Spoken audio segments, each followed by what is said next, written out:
Deep in the heart of the whispering woods, where the flowers sang melodies and the rivers giggled, lived a tiny bee named Sorty. But Sorty wasn't just any bee. While his friends were busy buzzing about honey, Sorty had a very special job. He was the official color sorter of the forest. Every morning, he'd flit from petal to petal, making sure all the bluebells were perfectly blue and all the buttercups were brilliantly yellow. It was a big responsibility, and Sorty took it very seriously. One sunny afternoon, as Sorty was meticulously arranging dewdrops on a spider's web, a great, colorful shadow fell over him. He looked up, his little antennae twitching with curiosity. Towering above him was the biggest, fluffiest, most colorful creature he had ever seen. It was a bear, but not just any bear. His fur was a magnificent swirl of red, orange, yellow, green, blue, and violet, shimmering like a rainbow after a summer shower. "Hello there, little fellow," the bear rumbled, his voice as gentle as a soft breeze. "My name is Barnaby, the rainbow bear." Sorty, usually quite shy, felt surprisingly brave. "Wow, you're a rainbow." "I'm Sorty, I sort colors," Barnaby chuckled, a sound like tumbling pebbles. "A color sorter, you say? Well, I have a bit of a color catastrophe. You see, I was napping under the giggleberry bush, and when I woke up,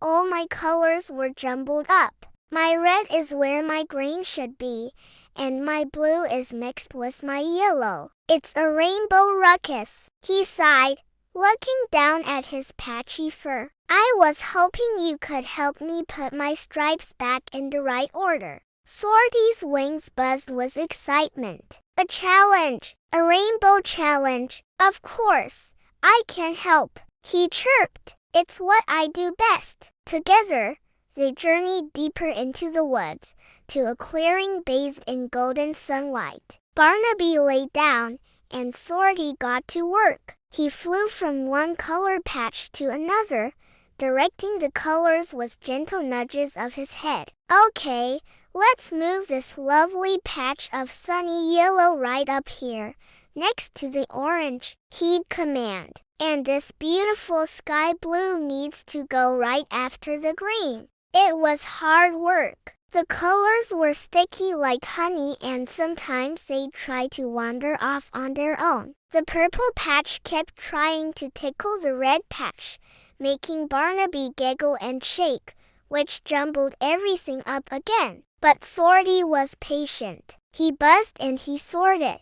He guided and he glided. Slowly but surely, a perfect, beautiful rainbow began to take shape on Barnaby's back, from a brilliant red at his head to a lovely violet at his tail. Finally, after what felt like a whole afternoon, the last stripe was in place. Barnaby looked at his reflection in the clear puddle and gasped, "Oh, Sorty, it's perfect! You fixed my rainbow." He was so happy he did a little dance, his colors glowing brighter than ever before. The whole forest seemed to light up with his joy. To thank the little bee, Barnaby showed Sorty a secret field of the sweetest, most magical clover in the entire Whispering Woods. From that day on, Sorty the bee and Barnaby the rainbow bear were the best of friends. Sorty learned that sometimes